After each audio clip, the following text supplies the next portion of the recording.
In the building, baby. Yo, what up, everybody? This is Convo 19 with Georgie Sipping 40 and Keith Austin. Today we have a special guest. We got Haystak Mac. What up, Yeah, man? what's happening, man? CONVO-19, we in the building, man. It's just good to be blessed, man. Just came off a video shoot, getting ready to jump in the studio, and it's good to be busy. Hell yeah. So a lot of things we like to start off with our guest is we want to know about Haystak's upbringing and how did Haystack Mac as a young lad, like, how did he figure out rap is what I want to do? This is what I want to pursue. Well, it's weird because I came up in that generation of hip hop, so you had breaking, spray painting, DJing, dancing, um, rapping. So I definitely wasn't gonna I wasn't gonna kill myself doing the windmill and the DJing thing. I didn't have the rhythm for that, but I had an uncanny ability just to freestyle off the top of my head. Well, that stuck with me. Wikipedia tells you that as a freshman, I got caught with some drugs in school, and when I went to a maximum security facility for juveniles, the competition was just so much more, just such broader competition. Young guys from Memphis, Chattanooga, Knoxville, different parts of Chattanooga, Knoxville, Memphis, Nashville. You know what I mean? Just competition like I had never saw. So that took my freestyle abilities to a whole nother level. Then we came out. Fast forward a couple years, it's the '90s. We're in the club freestyling for money. You know what I mean? Yeah. Well, my guy, OG Eric Mack, had seen, Bun B, Pimp C, the Hot Boys, Master P, Easy E, Too Short. Everybody had to come to Nashville to promote. So he was like, man, these dudes ain't even getting money like us. We should make an album. I'm like, that's not what we do. We just freestyle, you know what I'm saying, every now and then. And he was like, nah, bro, we should make an album. And we did. Shortly after that, it's public record. Eric got caught with hundreds of pounds and was sent away. I had a 4-song demo. I played that for Sunny Paradise.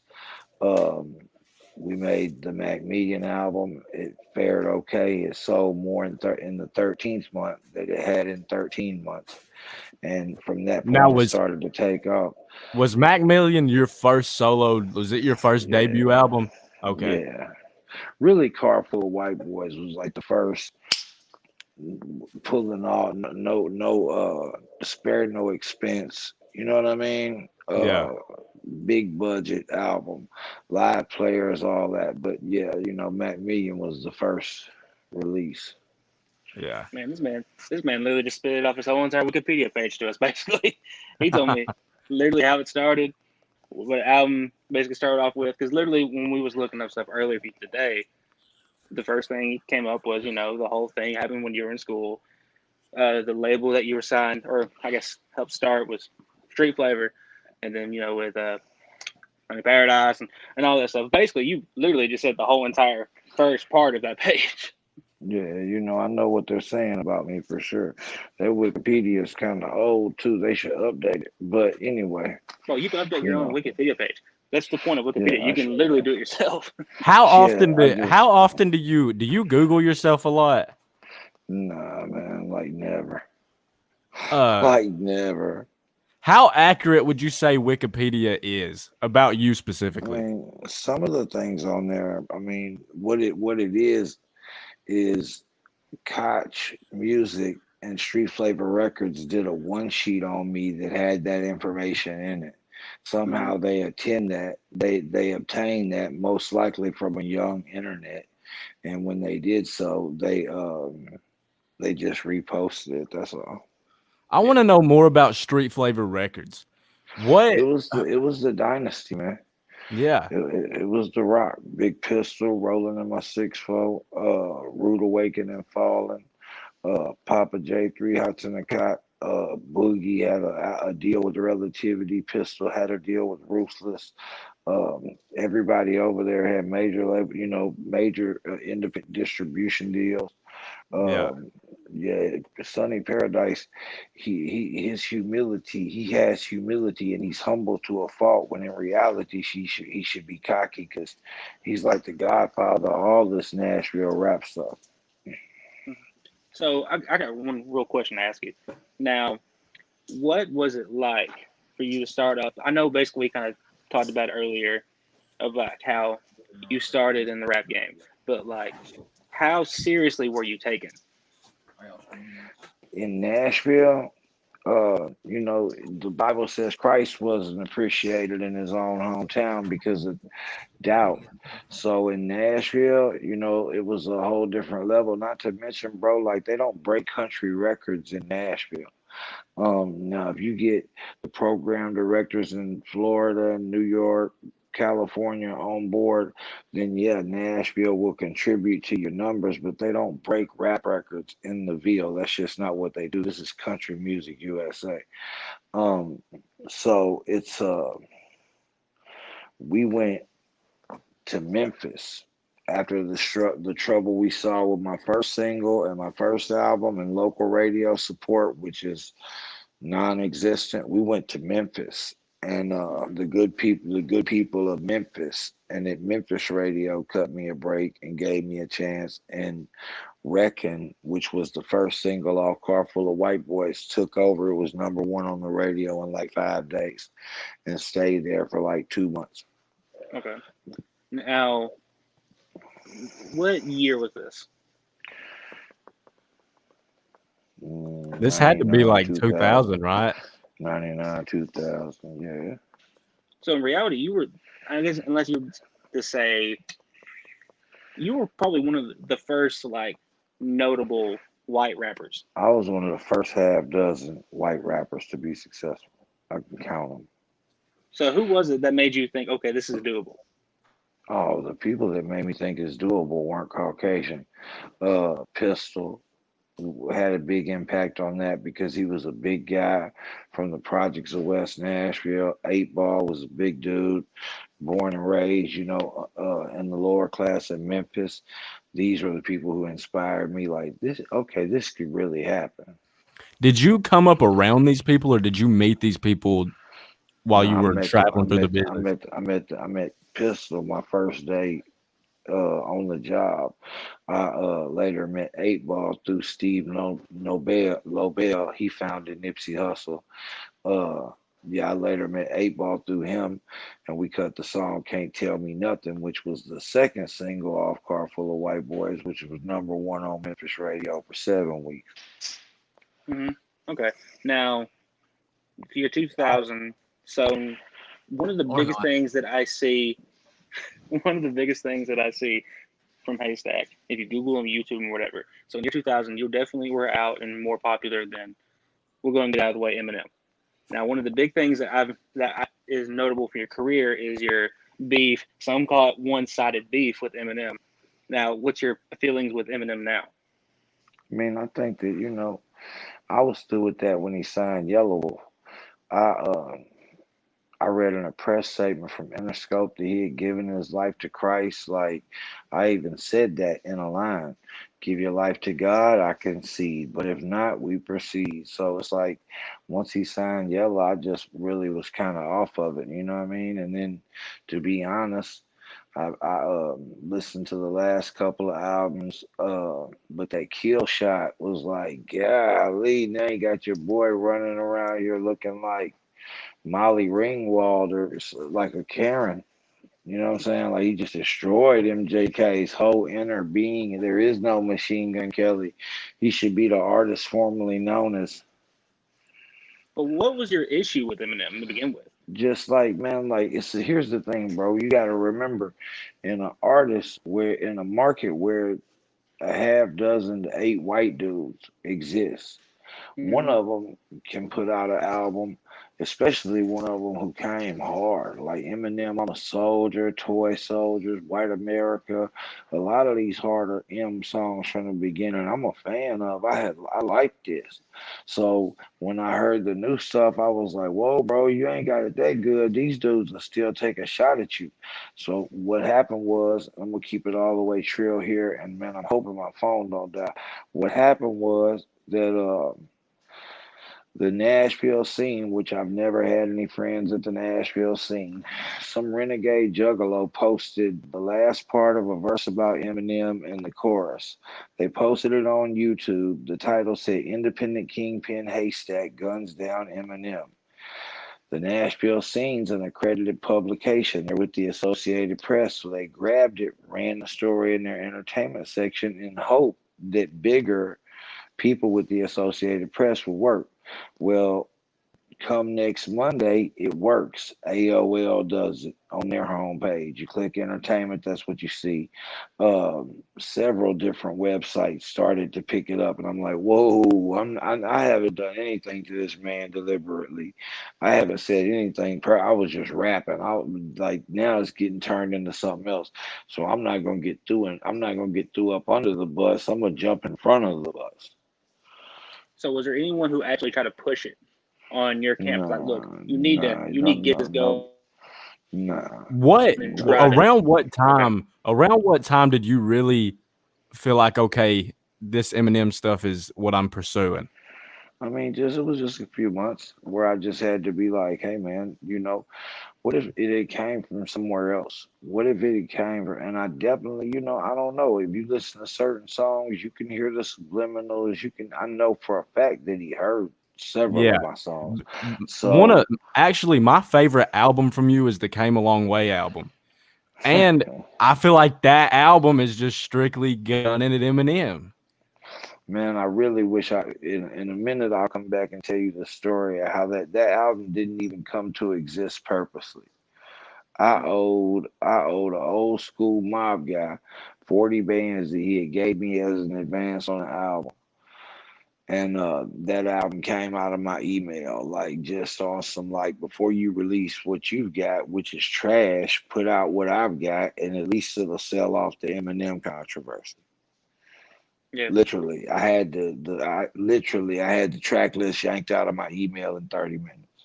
That album that's my favorite album from Haystak.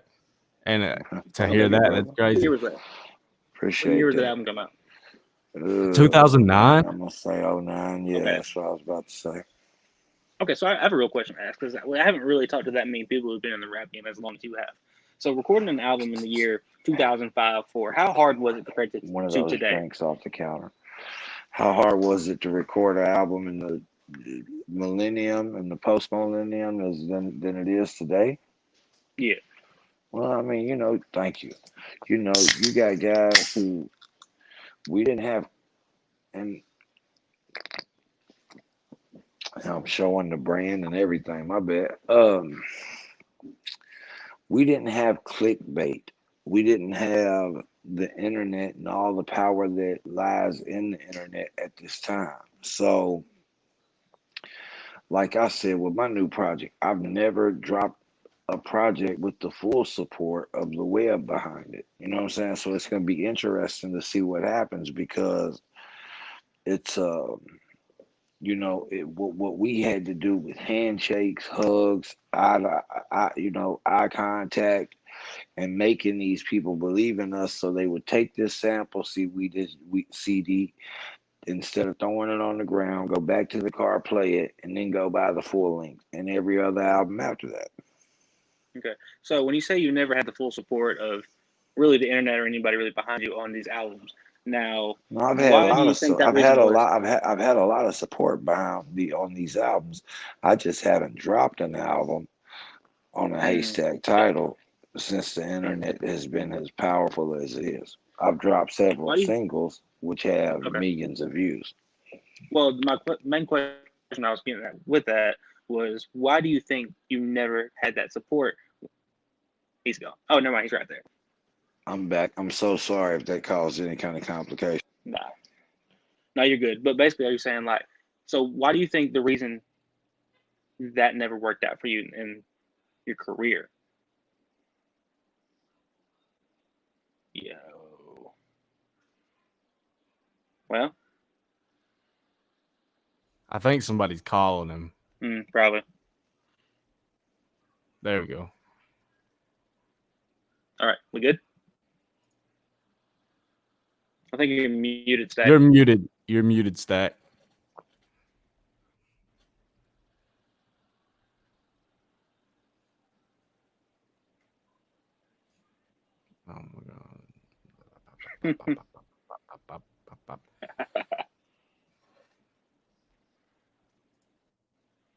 Oh, Well, we lost him. Great interview, guys. I didn't even get into the dirty dirty. I was right there though, right there. I think he's rejoining the stream. There he is. Yeah. There you go. We back Now, there live. we go. I'm sorry, bro. I just No, had to you're get good. it and shoot back. Now, from what you were saying, something about support.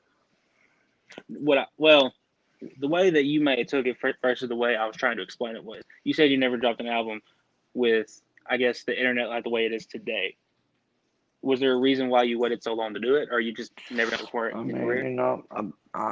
I'm a grown ass man, bro. Like I had two daughters that lived in my house. I was going through a divorce. Just Mm-hmm. sometimes, my grandma told me if you can't say nothing good, you should shut up. Yeah. So it was just at a period of time where when I did still standing, I made it where my brothers should see that if you're blessed enough to have a woman who tolerates your mess, you should do whatever you can to make it right by her. Whereas if I would have wrote the music in that time period and put it out, it might have been destructive and counterproductive for my brothers. And man, it's already hard in that place. You know what I'm saying? Yeah. No, I get it. Okay, you have any questions, Jordy?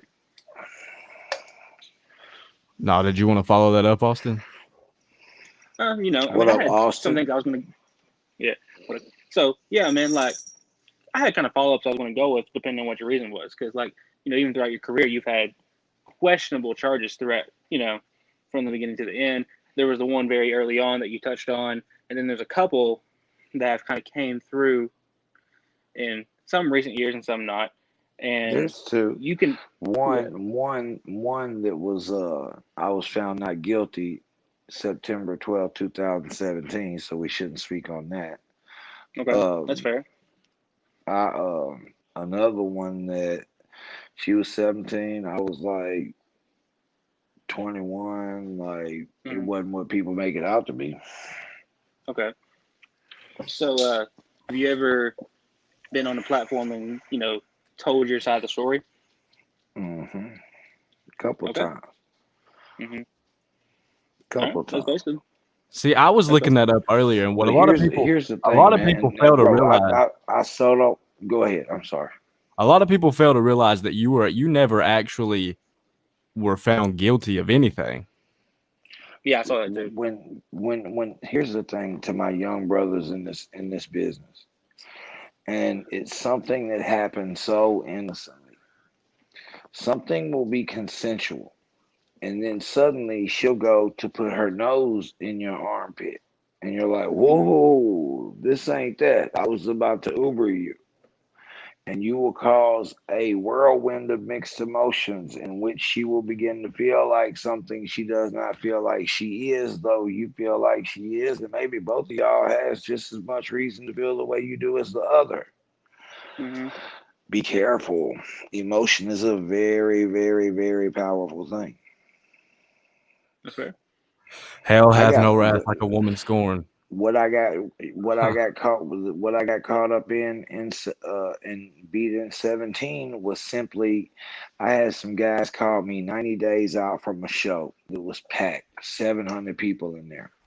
They call, it's not my job to prevent people from booking me and look out for them, but I raise up, I know who's on the phone, I ask to speak to them. I'm like, hey, uh the carnival only comes there once a year and they're way louder than my set.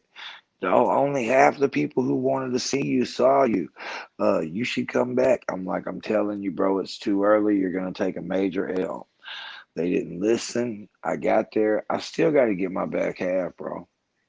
Hmm. Especially since I told you, you know what I'm saying, that you wasn't gonna make it. So have it ready. It didn't. And I guess tonight we're gonna learn a lesson.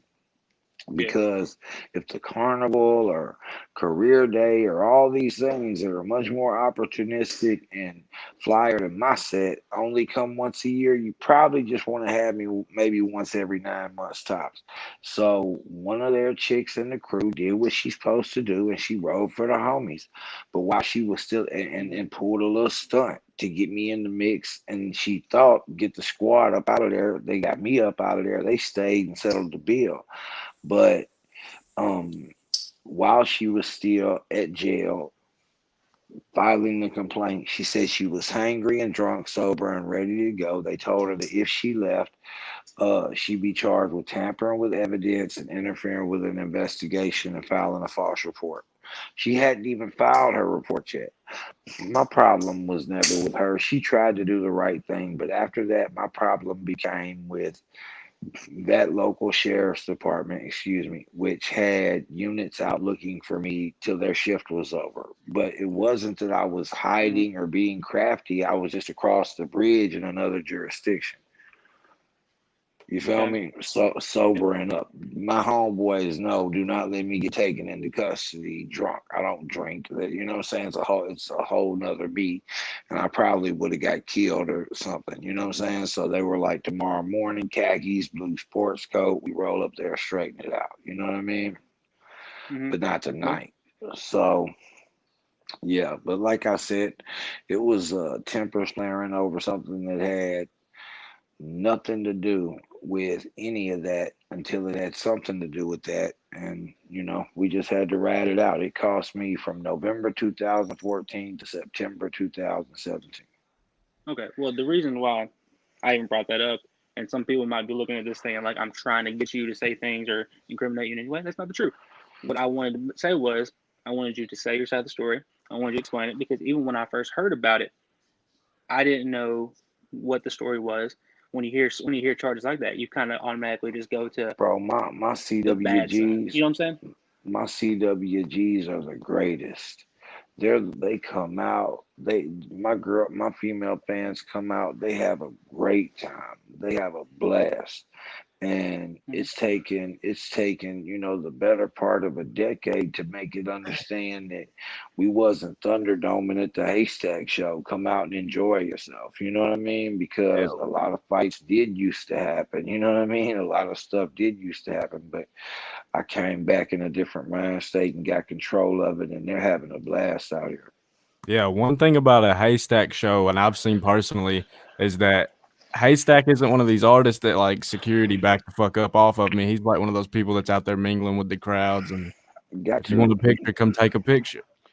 Yeah, got Yeah, to. That there wouldn't be a me without them.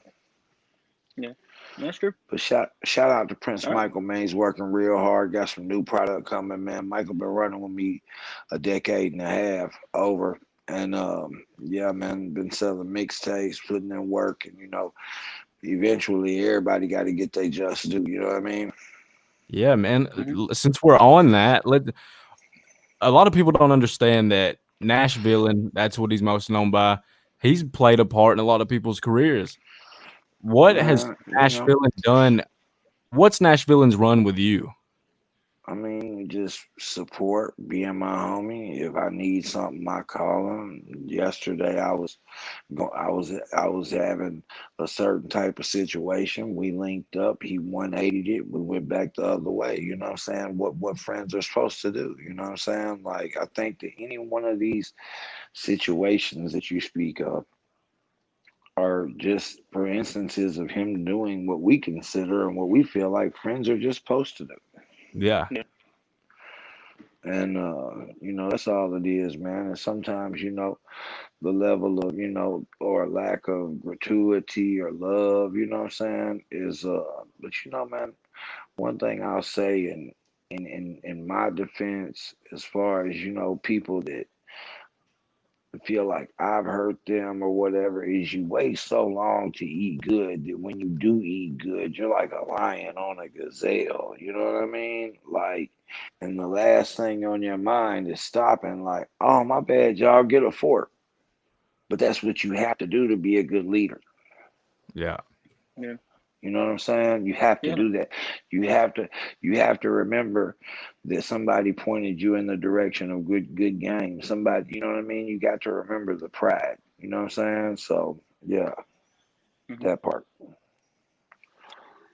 Well, I'm gonna go ahead and let y'all both know that I got someone trying to call me. They said they saw I was live, so I'm gonna let you guys keep having the conversation, and then I'll talk to y'all later. Stack, good to talk to you. Hey man, you Daniel, I be see you back there. Good to blessed. see you too. Hey man, you be Yeah, what's up, blessed. bro? Yeah, Look, my I see homie been Daniel back there in the back yeah, lurking. my homie been waiting to ask you a question, so I'm gonna let him get it off. All right, man. Go Check ahead. it out. What's up, Daniel? I always want to touch on this subject with when we interview a white rapper, and I done mingle with a lot of dudes. We'll just take Tennessee for example. You from Nashville, we're from Chat, and earlier you mentioned going to Memphis. So how was that as a white dude from out of town going to Memphis? Because I know how Memphis dudes get down. You know what I'm saying? Man, Versus I Nashville hung versus out on Chat, Knoxville. instead of what you gotta realize, bro, Second Avenue and Broadway and Music Row, we had did all that. So we up at Pressure World in Cadillacs. You know what I'm saying? With big pit bulls on chains, like you know what I mean, like kicking it with 8 Ball and Gangster Black, and you know what I'm saying, like Jay Prince and them. You know what I mean? Things that you just ain't gonna do in Nashville.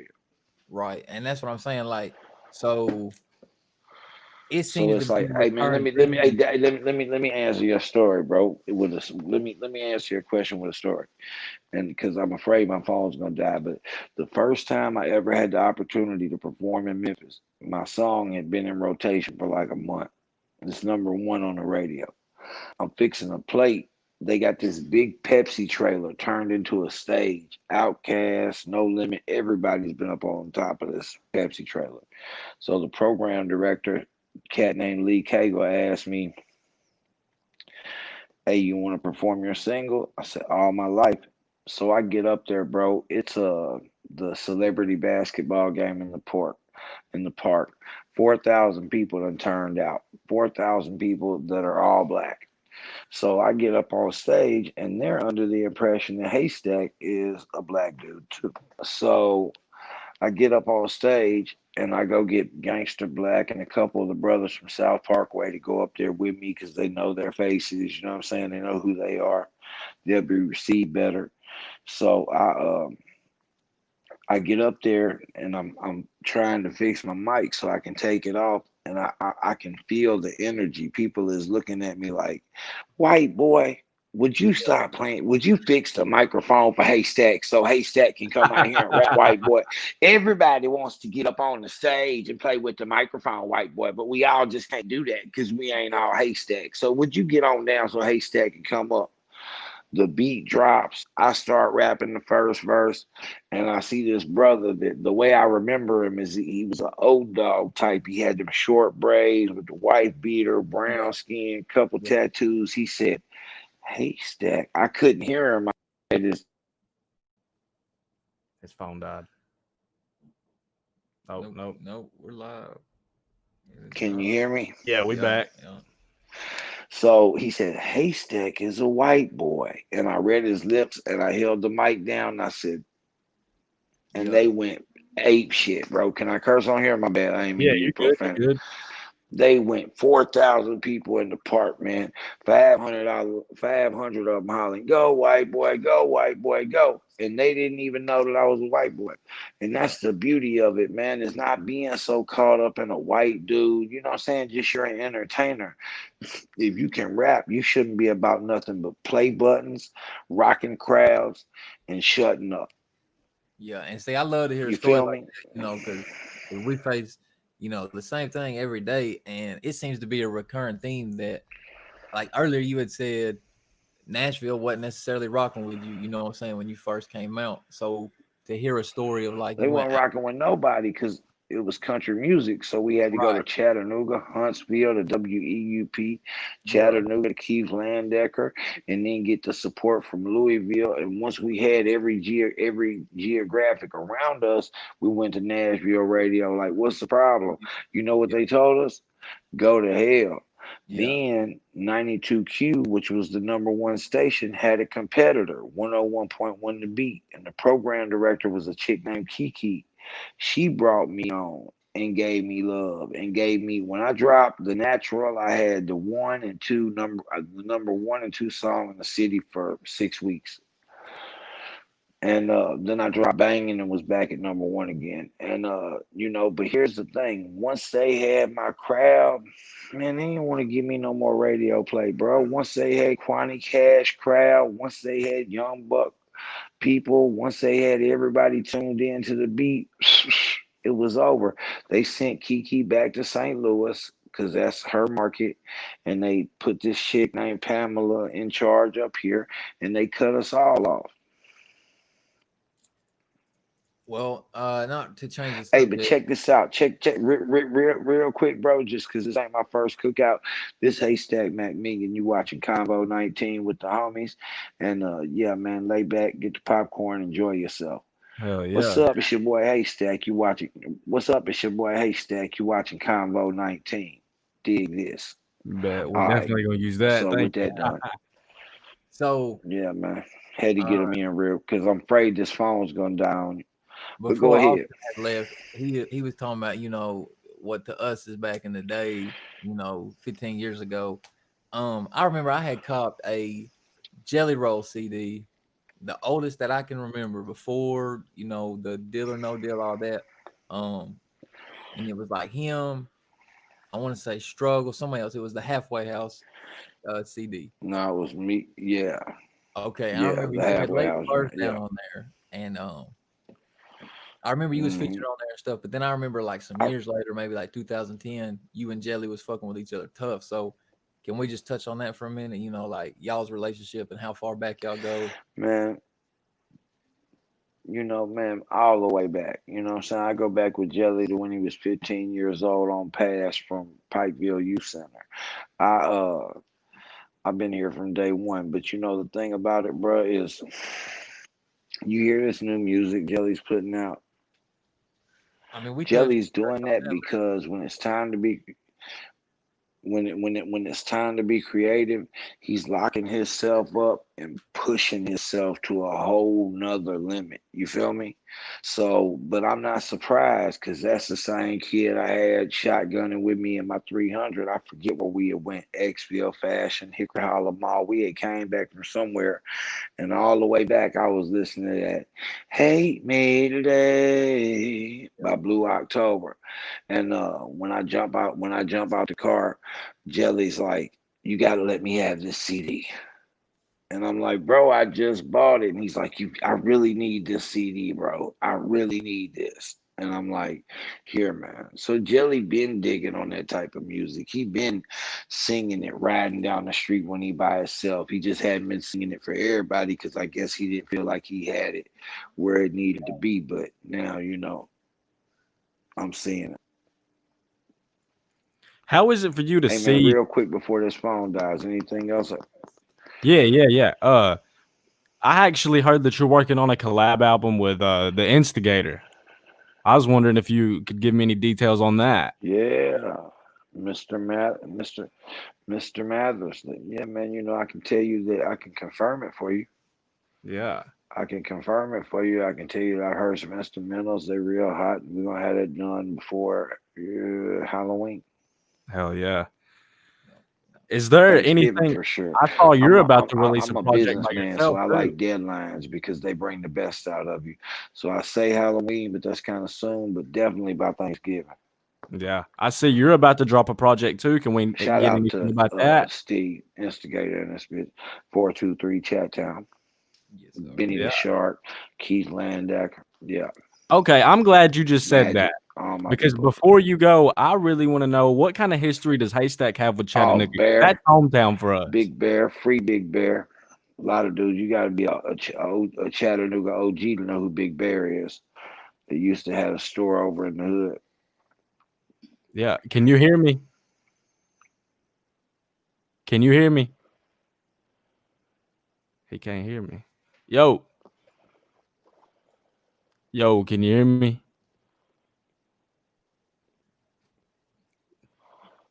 I think think his phone died. Oh, Yo. Damn. Well, Fuck. all right, everybody. Next week, Keith Austin will be interviewing us. 423 Boys first HDR interview since he been out the pen. So make sure y'all stay tuned for that. Well, I'm gonna stick around see if he joins back, y'all. But we got a good 30 minutes out of Stack. We touched on some shit too. We touched on his upbringing. I wanted to touch on Chattanooga. We touched on the sexual assault charges, which he was never found guilty of. I don't know. Make sure y'all tune in next week because we got a lot of 423 Boys info coming out. New album on the way. Shout out to Stack though, showing us some love though, for real. Yeah. Well, I guess we out, y'all.